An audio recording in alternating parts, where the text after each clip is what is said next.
Thank you very much, Mr. Prime Minister, and really thank you over the last years for all of your gracious hospitality and for all of the incredible time we've been able to spend together working through some very complicated challenges. And while I knew you before I got into my government service, I have to say that over the last years I've gotten a chance to know you very, very well. And it's been an absolute honor and a pleasure. And through all the experiences, we've challenged each other, we've learned from each other, but we've been able to create a new framework that's bringing a lot of progress to Israel and to the entire world. And I think that, even above the positive sentiments, the results are what really matter. And I do believe that together we've achieved some historic results. Together, we were able to focus on pursuing common interests between our countries. We approached what were seemingly intractable problems with a fresh set of eyes, but we made sure that we were informed by the past approaches. And we used common sense, most importantly. We used common sense, and we took a pragmatic realism towards challenges that, quite frankly, had been left unresolved for way too long. By doing things differently, we created new opportunities, and then we seized those opportunities when they presented themselves. Working with you, President Trump was willing to take the risks that others were not willing to take, to pursue opportunities that others thought were too hard, and then also to spend time and political capital that many thought he should not spend. Our collective efforts have led to the birth of the new Middle East, where firsts and breakthroughs are now happening almost every day. President Trump said that these peace agreements are a lot harder than he's making them look, but they all take a lot of time and negotiation and effort, and every single day we're seeing new good news coming from this region, which is something that has not happened for a very long time. Tomorrow, we will very proudly advance the Abraham Accords with the first direct commercial flight on El Al from Israel to Morocco. For this breakthrough, I would like to thank my friend, King Mohammed VI, as this will bring about a whole new set of opportunities for Northern Africa and the entire Middle East. As this new Middle East moves forward, I hope that all countries will focus on pursuing common interests for the benefits of their citizens instead of being held back by stale thinking and old conflicts.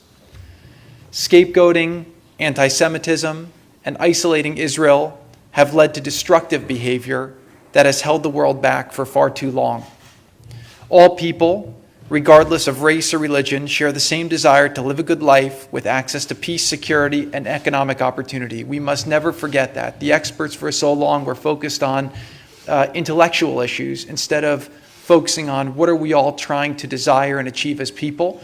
And if we can agree on those common goals, then the rest is just details, and we need to find win-win situations for how we get there. Through this common ground, there remains tremendous opportunity for more peace and progress for Israel, the Middle East, and the entire world. I would like to take this opportunity to thank Prime Minister Netanyahu and his entire team. Specifically, I'd like to acknowledge Ambassador Dermer in Washington, who's done an incredible job representing the state of Israel and the people of Israel, and also Mayor Ben Shabbat, the National Security Advisor, who we've had the great fortune to work with, and the entire team, all of the Israeli officials I have worked with. It's been a total pleasure, and I would like to thank you for such a special friendship and partnership over the last years. You've shown that Israel is willing to compromise for true peace, just not her security. I urge the world as it goes forward to take the time to understand Israel's perspective and to ask yourself if you would make the compromises Israel has been asked to make if you were in the Prime Minister's shoes. To create a lasting and sustainable peace, any deal made must leave all people more secure, free to worship how they choose, and with sustainable opportunity for economic development and prosperity. This is a simple approach, but it was surprisingly controversial when we started because it went against the conventional way of thinking.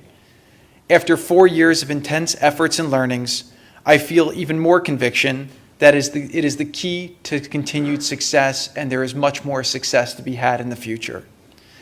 I would also like to express my love and best wishes to the amazing people of Israel and say that you will remain in my daily prayers, and I have great confidence that your future will continue to be bright and exciting. I will finish by saying that while we have all played a role in these breakthroughs, Middle East peace is such an impossible task that it is only possible due to the intent and blessings of God. The Middle East is a region replete with stories of both triumph and defeat from biblical to modern times. Every morning in my daily prayers, I recite the paragraph, Sim Shalom, in which I ask God to grant peace, goodness, blessing, grace, loving kindness, and compassion to us and to all of Israel, your people. May we continue to appreciate God's miracles every day, but always pursue the righteous path to make this world a better place.